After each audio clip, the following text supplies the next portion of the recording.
Unity is victory. Love is the secret weapon.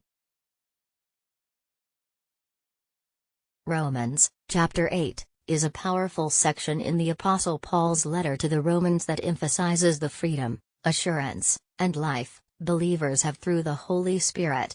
It highlights themes such as 1. No condemnation for believers. Those who are in Christ Jesus are freed from the penalty of sin. 2.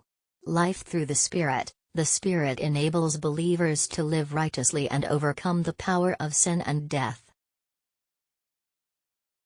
3. Children of God. Believers are adopted as God's children and heirs with Christ. 4.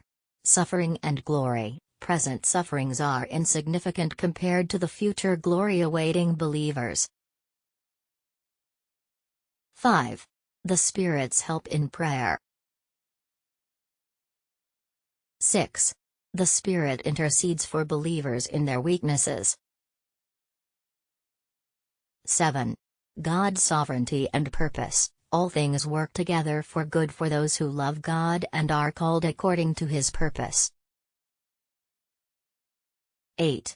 Predestination and glorification. Those whom God predestined will be conformed to the image of Christ and ultimately share in His glory. Overall, Romans 8 offers assurance of salvation, victory over sin, and the hope of eternal life through the Holy Spirit. Romans 8 explains that as believers, we are not just overcoming challenges, we are more than conquerors. This means we experience victory and triumph that goes beyond simply surviving or overcoming difficulties. This victory is made possible through Jesus, the Christ, who loves us. His love empowers and sustains us, allowing us to face trials with confidence and the assurance of ultimate victory. The verse highlights the strength and certainty believers have because of Christ's love, reassuring us that no matter what hardships we face, we can be victorious through His power and love. To fully grasp the significance of this statement by Paul, the Apostle, we should note that it serves as a response to the earlier questions: who shall separate us from the love of Christ? Shall tribulation, distress, persecution, famine, nakedness, peril, or sword? The Apostle groups these various adversities together as a united force against us. They share nothing in common except that they are all forms of evil. He does not attempt to list every possible challenge or categorize them. Instead, he presents a diverse array of hardships and then overpowers them, declaring that they cannot separate us from Jesus, the Christ. The way he answers the question is also significant. Rather than simply saying, "No, none of these powerless things can separate us from the love of Christ," he states, "No. In all these things, while surrounded by them as if by encircling enemies, we are more than conquerors." He emphasizes that we must take action to prevent our adversaries from having any influence over us.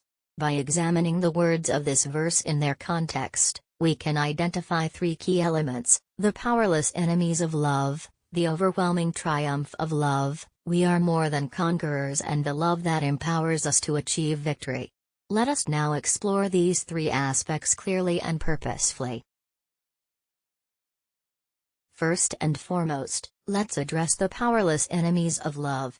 The Apostle describes a clear disregard for the chaotic group of adversaries he identifies. He starts with the broad term affliction, which includes all types of suffering. He then narrows his focus to specific forms of this suffering, such as distress, which can also be understood as tightness or constriction. He goes on to highlight the wrongs done to us for Christ's sake by hostile people, referring to these as persecution. Next, he mentions the physical hardships we face, like hunger and nakedness. He also touches on the dangers posed by humanity, mentioning peril and sword. In a seemingly random manner, without following a strict logical order, he presents these as pure and simple examples, key points that rise above a turbulent sea, where the waves threaten to overwhelm us. However, he dismisses all of these challenges as powerless and insignificant when compared to the love of Christ, which acts as our protection against these trials. It's important to understand that in his triumphant question, the apostle is not talking about our love for Christ, but rather his unwavering love for us. He is not even discussing our awareness of that love, but the love itself. His question is simple: is there any evil in this world that could ever make Christ stop loving those who hold on to him? By asking this question, he essentially provides the answer. These two ideas exist in completely different realms, they have no overlap. One is confined to the struggles of earthly life, while the other dwells in the profound depths of eternity. To think that any suffering we experience here could lessen that immense love for us is like believing that fog could extinguish sunlight or that the depths of the earth could rise up. To fully understand the deep Christian view on adversity, we must recognize the significant impact of hardship. These challenges can indeed separate us from many things we hold dear: joy, hope, and nearly everything that makes life meaningful. They can leave us feeling exposed and vulnerable, but they cannot touch our true essence. Just as frost can wither flowers, brown leaves, and silence the gentle sounds of flowing rivers, creating a gloomy and desolate atmosphere, it cannot affect the life that exists in the roots. While these external struggles can overshadow our daily lives, dimming our joy and stifling our hope, they cannot diminish the sacred connection we have with Jesus. His love for us remains unchanged, regardless of our circumstances. Therefore, we can face these challenges with courage and even a smile, confidently declaring, "Do what you will, relentless time, with this vast world and all its fleeting pleasures, my body and heart may fail, but God is the strength of my heart and my eternal portion." Do not fear losing anything as long as Christ is by your side. As long as He, our hope, continues to share His faithful promises with you, despair will not take hold. For those who are enveloped in the comforting awareness of Christ's unchanging love, the world will not feel lonely or dark. Whether we face tribulation, distress, or persecution, we are more than conquerors through Him who loves us. Brothers and sisters, this is the Christian perspective on all external circumstances, not just in times of darkness and sorrow, but also in moments of brightness and joy. Embrace it with confidence. When external blessings are taken away, they may not diminish the deep joy and sacredness found in a life connected to Jesus. On the other hand, having these blessings does not significantly increase that joy. We can manage without worldly gifts and should not desire them, for in Christ, we have everything we truly need. The world, lacking His love, offers far less happiness and peace than the absence of its temporary pleasures when we are embraced by His love. We must understand that the material world, with all its offerings and rejections, cannot affect the one thing we truly need, the conscious experience of Christ's love. Hardships cannot lessen the reality of Christ's love for us, but they can greatly influence our awareness of that love. We might become so overwhelmed by our sorrows that we lose sight of His presence, or we may be so drawn to the superficial attractions and empty promises of the world that, in our relentless pursuit of them, we miss the profound certainty of His love. Tribulations do not take away His love, but they can cloud our perception, making it hard to see His grace. Joys do not rob us of His heart, yet they can fill ours to the extent that we no longer seek His presence. We should not underestimate the potential dangers posed by these challenges. Both the sorrows and joys of our external lives can create barriers between us and the true home of our hearts, the love of our Savior, Jesus, the Christ. In this journey, we must stay alert, recognizing that whether we are in bright or dark moments, the real danger lies in allowing external circumstances to dim our connection to His unwavering love. Let us strive to keep our hearts anchored in that love, for it is the only true source of fulfillment and peace. Let's focus on the powerful victory of love. Notice how the Apostle Paul, in his passionate and high-minded style, refuses to simply claim that he and his companions have won. He believes it would be disappointing if our victory were achieved by the smallest margin, barely escaping defeat. Instead, he insists that there must be something much deeper to reflect the strength of the victorious Christ within us. Therefore, he declares that we do not just conquer, we abundantly conquer. We don't just overcome the challenges he describes, we turn them into our allies and supporters. The phrase "more than conquerors" conveys a significant idea. It means transforming a defeated enemy into a friend and helper.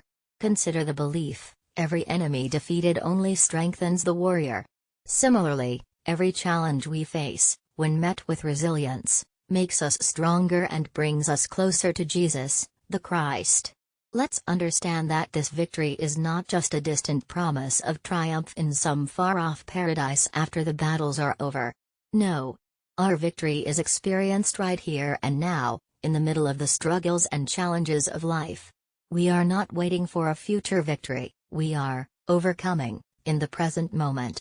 There can be no ultimate victory in a distant, blessed heaven unless we take the opportunity to be more than conquerors through Him who loves us, now, as well as later. Embrace this truth with confidence and determination. Let's explore the true meaning of victory. You truly conquer the world when you use its power to deepen your understanding of Christ's love. This is the ultimate success, the only real victory in life. Many people talk about overcoming challenges on earth, comparing victory with achieving personal goals. Someone might claim they have succeeded in life's struggles by getting the material things they desire. However, this view does not align with the Christian understanding of overcoming adversity. Real victory is found in everything that enhances our awareness of the deep truth and sweetness of Jesus, the Christ's love for us. When we turn obstacles into opportunities that strengthen our spiritual connection, we have genuinely conquered them.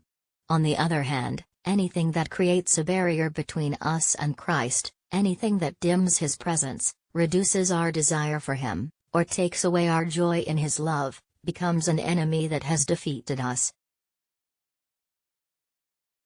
The so-called evils of this world, which often cause us pain, can actually become allies when they lead us closer to Christ, grounding us in the awareness of His unwavering love. This is the essence of victory, the only victory that truly matters. Ask yourself, has the world helped me understand the essence of Christ? If the answer is yes, then you have overpowered it. But if the world has weakened your connection to Him, then it has overpowered you. This profound victory depends on how you respond to life's ups and downs, your sorrows and joys. Suffering itself is neither good or bad for our Christian faith. No one automatically becomes better through suffering, or must anyone be weakened by it. The outcome relies entirely on how we react to the challenges life presents. In times of adversity, let us choose to draw closer to Christ, for that is where our true victory lies. The way you adjust your sails and hold the tiller determines whether the winds will lead you to safety or leave you lost at sea. Many have experienced the weight of sorrow, feeling adrift from their foundations. Some Christians have struggled with their work, lost their peace, and nearly broken their faith because they did not accept the challenges meant to help them grow.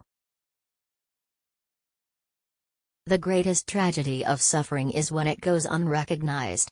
Every hardship is wasted unless it teaches us more about the profound reality and boundless love of Jesus, the Christ. Now, let's reflect on the love that empowers us to overcome. The Apostle Paul wisely refers to Christ as the one who loves us, perfectly capturing his thoughts. He poses a powerful question: can anything truly separate us from the love of Christ? The answer is a definitive no. In fact, that very love, even in our times of sorrow and struggle, holds us tighter. It reveals its spirit to us, transforming us into more than conquerors.